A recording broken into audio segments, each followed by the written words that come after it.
Seorang komandan militer Israel terbunuh saat terlibat pertempuran sengit dengan Hamas di jalur Gaza. Komandan tersebut diyakini bertanggung jawab atas pengepungan dan penyerbuan rumah sakit Al-Shifa pada November 2023. Ia adalah Yezzar Hoffman, seorang perwira Israel di unit elit Shaldak. Kabar tewasnya Hoffman dikonfirmasi oleh Brigade Al-Qassam. Komandan Israel ini terbunuh oleh penembak jitu perlawanan Palestina. Mereka turut mengunggah detik-detik penyerangan terhadap Hoffman. Hoffman beserta dengan pasukan lainnya disebut bermarkas di salah satu klub olahraga sekitar 1 km dari rumah sakit Al-Shifa.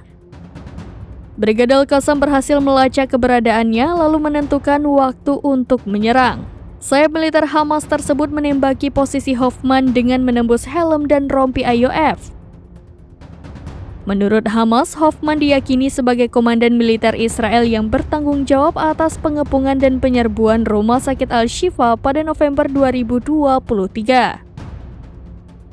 Serangan terhadap Al-Shifa adalah salah satu babak paling berdarah dalam perang tersebut. Israel mengakui serangan itu dan menuduh rumah sakit Al-Shifa sebagai markas gerakan perlawanan Palestina Hamas, akan tetapi tidak ada markas besar seperti yang digambarkan Israel yang ditemukan.